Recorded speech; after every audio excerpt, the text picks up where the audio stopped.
watching Where Are They Now with your host, Dianne Hart. Now here's Dianne. Good evening. Welcome to Where Are They Now? Tonight I have the pleasure of interviewing Dr. Professor Leonard King Jr., drummer extraordinaire. How are you this evening? I'm fine. Thank you, Dianne, for having me on the show. Thank you. So let's talk a little bit about where are you from? I'm from Detroit, Michigan. I was born February 14, 1948 at Burton Mercy Hospital. And that area at that time on the east side of Detroit, that was the area where all of the African Americans in the medical profession practiced, doctors, nurses, everyone, because, of course, couldn't get jobs at the other hospitals. So, as a matter of fact, the doctor that brought my sisters and I into the world, his name was Melvin E. Fowler. And his office was just a block from where the hospital was. On present-day East Warren, I tell people it's in the westbound lane because they tore all the buildings down when they expanded West Warren right there beyond Woodward Avenue. Having a life in music, I couldn't miss. That's what it was going to be. In those days, talking about the 50s and the 60s, you would have had to have your fingers in your ears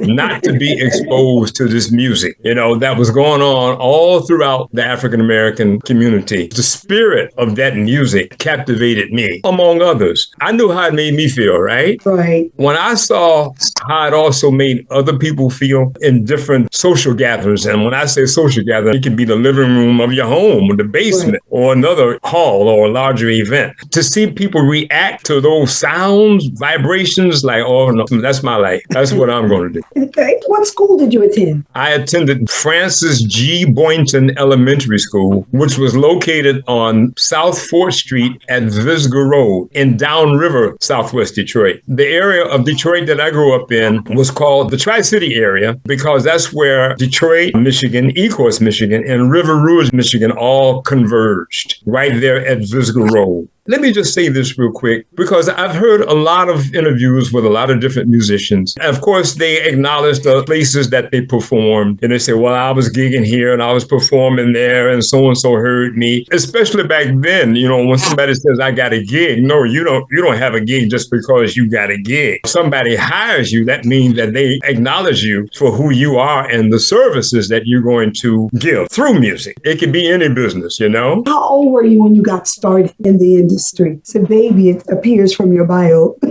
I started taking drum lessons at age 9. Before that, I was already in. Speaking of that elementary school that you asked me about, so it was a free period in auditorium. And what I didn't realize until somebody told me just recently how that came to be, that was the time when a lot of teachers got together to go over their lesson plans. So some of the teachers would have all the kids in auditorium. And it's a stage in auditorium, right? I got to looking at that stage one day. I wanted to get up on that stage. And so I asked the teacher, could I get up there and sing? In those days, in the 50s, right? I sing all the latest tracks by Chuck Berry, Jackie Wilson, Frankie Lyman and the Teenagers, just by myself. I imitate playing the guitar. I do the duck walk. So it got to the point where a lot of the kids would ask the teachers, can Leonard King get up there and sing? You're already an entertainer.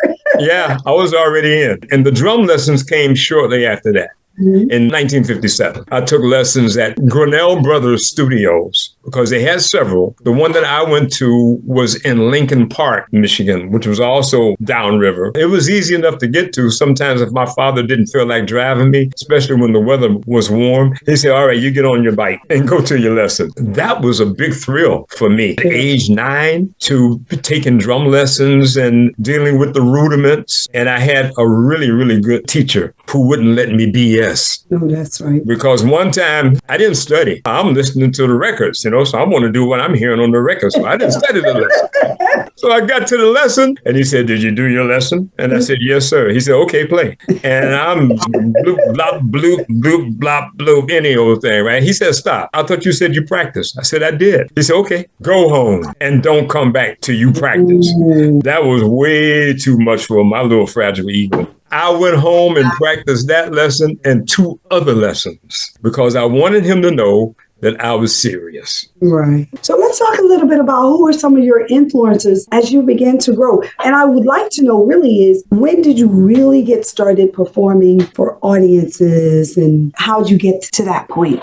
The first place was, like I said, elementary school. Mm-hmm. Also, they used to have evening performances where your parents or your relatives all came out. They got dressed up. Imagine this at an elementary school. And the program would begin after school hours, something like 7 p.m., 7 to 9. That's where it began. By age 15, that's when I decided that I wanted to be a band leader. I had all the encouragement that I could possibly want at that age because the adults looked out for the young people. Right. And I wanted to be taken serious. At age 15, I became a band leader. The house that my group rehearsed at, one of the trumpet players, that was her parents' house. Mm-hmm. So because my parents didn't have a piano. So that's where we rehearsed where there was a piano was. Unbeknownst to me, her mother was in a sorority. Ah. So naturally, we're over at her house practicing at least 4 days a week. In those days, I'm a teenager. What else I have to do?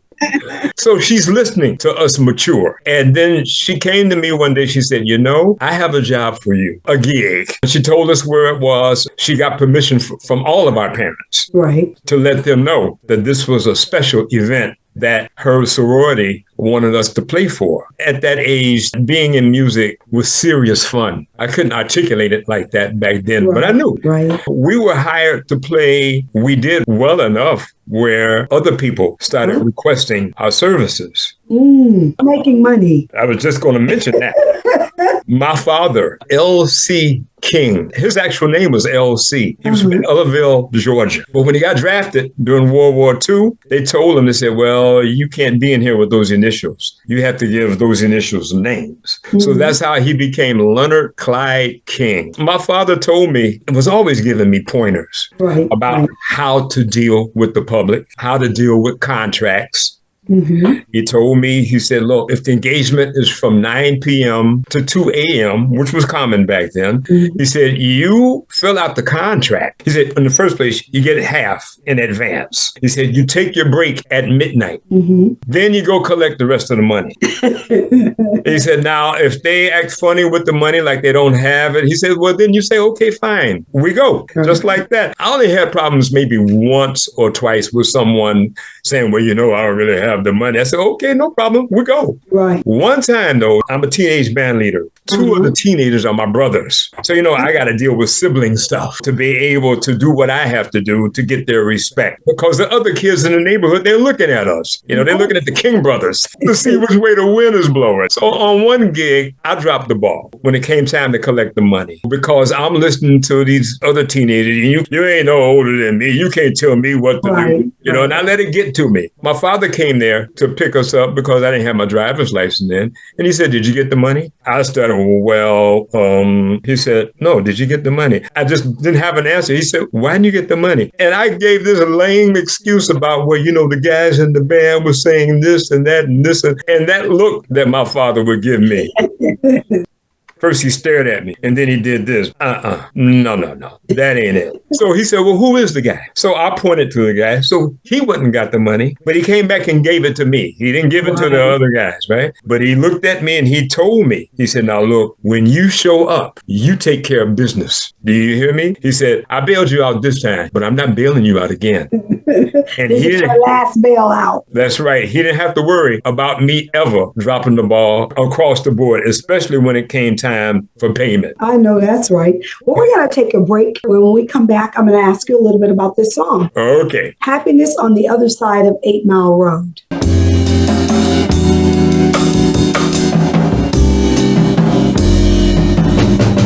Happiness is on the other side of 8 Mile Road. There, everything you could want is for free. Go there and see. Hold out your hand. You can live off the land. Every day is divine sunshine that glows and glows. There is no such thing as right or wrong. Sing your own song. All you can give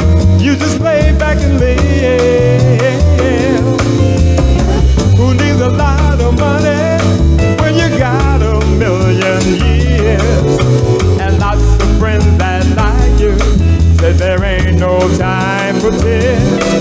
Cause when you've got the best, you sure don't need the rest. So sing your little song today. Say what you have to say.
Every day's sunshine that glows and glows. There is no such thing as right or wrong. Sing your own song. All you can give, you just lay back and live. Who needs a lot of money when you've got a million years and lots of friends that like you? But there ain't no time for tears. Cause when you got the best, you sure don't need the rest. So sing your little song today.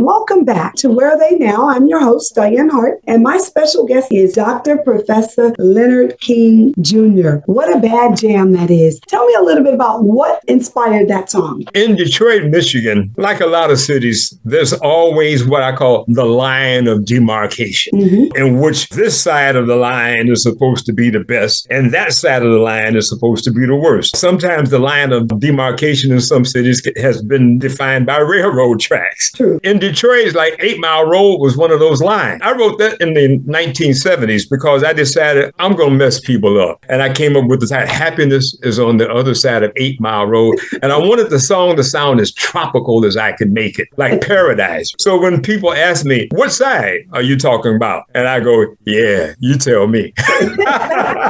That's quite interesting. That's just my way of letting them know how silly those lines of demarcations are. Absolutely. Do you collaborate with others? On songwriting? As far as compositions, no. But of course, in terms of other musicians in the band, yeah. The way it works for songwriting, sometimes I hear what they used to call a ditty. It could be,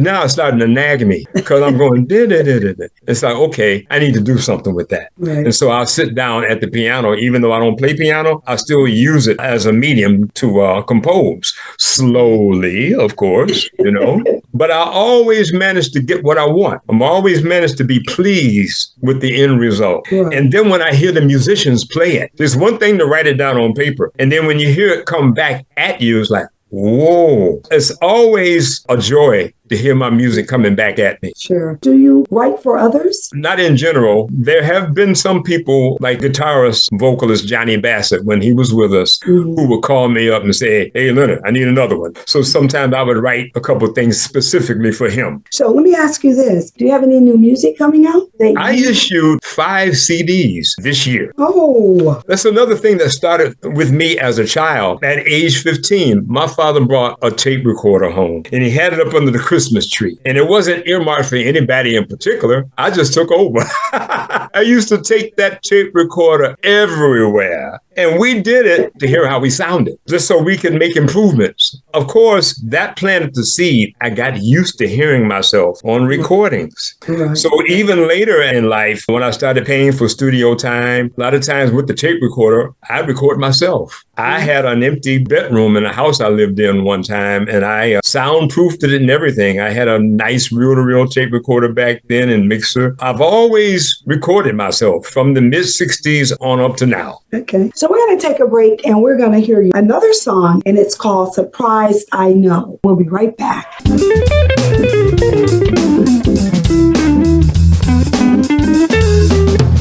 life is playing in the street, caught in the wave between real and indiscreet. New love is growing every day. I see the circle is revolving every single day, showing the way. No need to say we're traveling 5 times the speed of light and sound.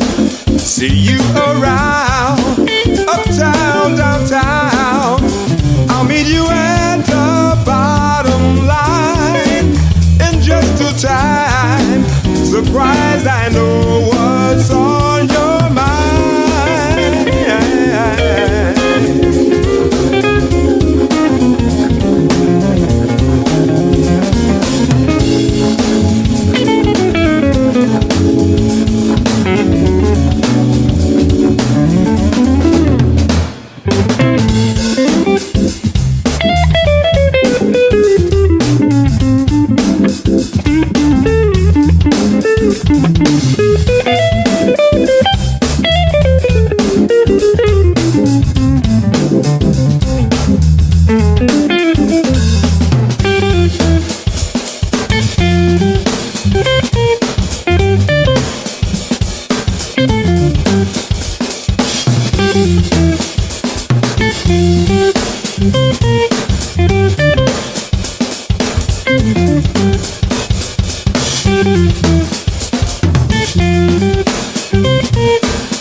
To Where Are They Now? I'm your host, Dianne Hart. Tonight, my special guest is Dr. Professor Leonard King Jr. And what's this song about? Surprised I know, meaning information that's there within you all along. Sometimes you have to live a little to get to it. Not hidden, you just didn't get to it. That's basically what that song is about. You wanted to tell me, how did you got the name Dr. Professor? At different intervals in my life, starting actually in my 20s, there were people who called me one or the other. They called me doctor or professor, because I used to ask them why. They said, a lot of times I have a question for you. You always have an answer. I've always been studious like that. Even in the years way before there was any such thing as the internet, I used to go to the library because I like to know how things evolve to what they are. It's one thing to see the end result. That's fine. How did it get to that? And to be able to connect the dots along the way. It was during the 90s, there was a guitarist. I was in this band called the Blues Disciples. And the guitarist's name was Paul Carey Barhoff, who went by the name of Paul Carey. I think there were 3 singers, 3 vocalists in that band. And so whenever he introduced me, he would say, "Ladies and gentlemen, put your hands together for the one,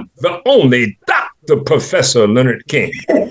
And he did it so much that other people started calling me Dr. Professor. I wasn't really comfortable at first with the acceptance of that. And I said that to my ex-wife back then. I said, I don't know about this Dr. Professor thing. She said, "Oh, no.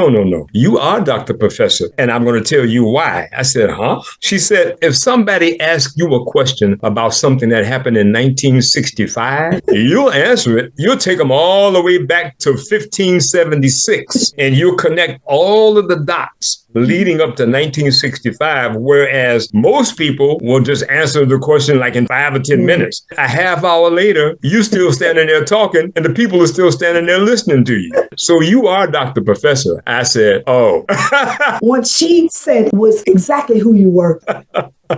I heard that you started James Carter in the business. I was his second mentor, okay? Oh, okay. He met his first mentor through me. Yeah, James was with me at 15 up until he went to New York. He went out there and made a name for himself. In 1998, that's when he started calling me at different intervals. But in 2001, that's when I became a permanent member. I toured the world with him for the better part of 16 years. I do thank him, even though we don't work together, I do thank him for allowing me to develop an international reputation and get international experience, because it's a great thing when you travel outside of your hometown and you run into people who know a lot about you and they've never been to Detroit. That's awesome. Let me ask you this. What social platforms can your fans find you on? YouTube, Spotify, Bandcamp, CD Baby, definitely Facebook. And they will find you under Dr. Professor? Dr. Professor Leonard King. On Facebook, I'm Leonard King. Okay. We want to make sure they can find you quite easily. You would never believe that at one time, I didn't want to have anything to do with a computer.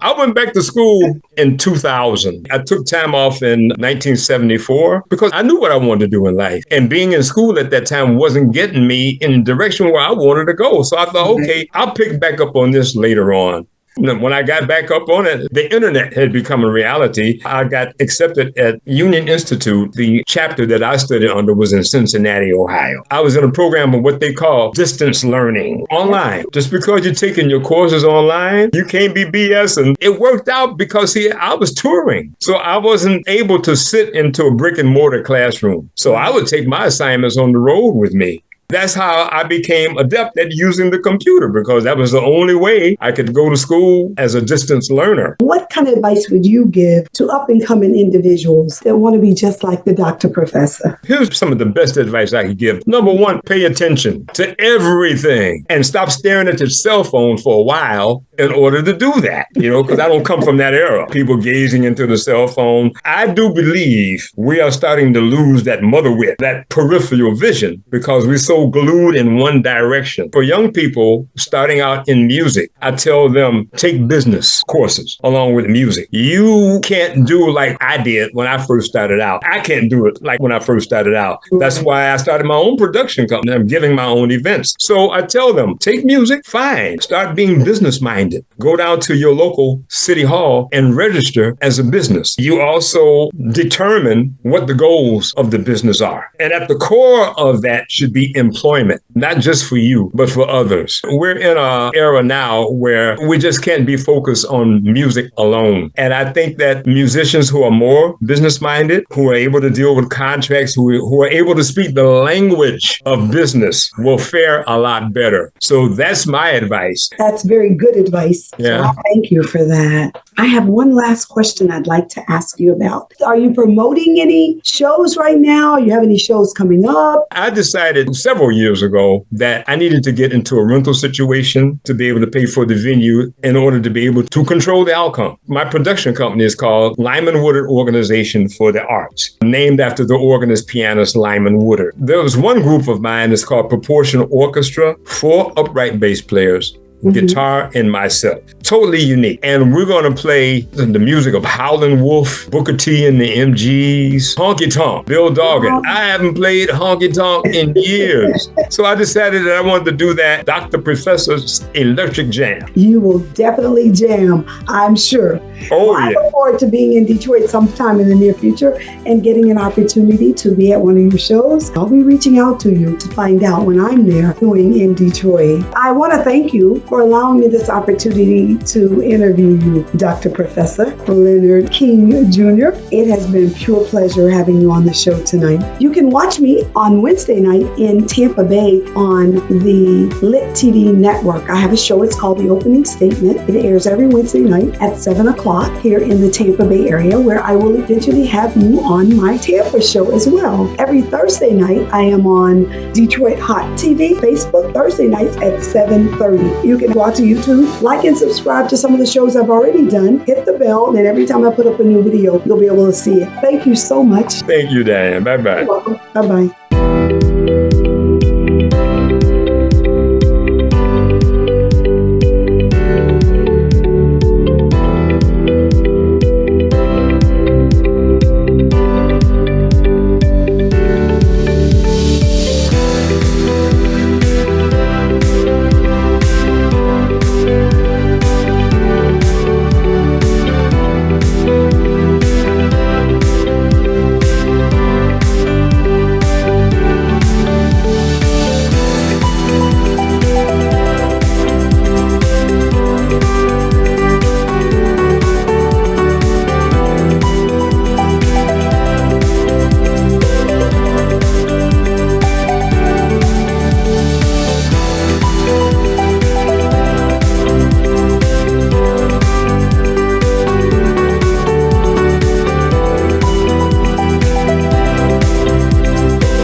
It's a new day for Detroit radio. It's internet radio.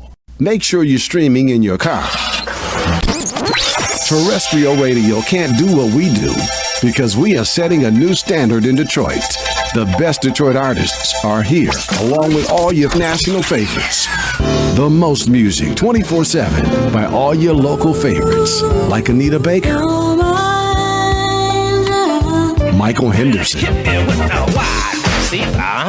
Kim, So how did you find your way back in and the Dramatics. If they're from Detroit, they're heard here. This is where Detroit turns for R&B from yesterday and today. 24 karat magic in the air. Detroit Hot Radio.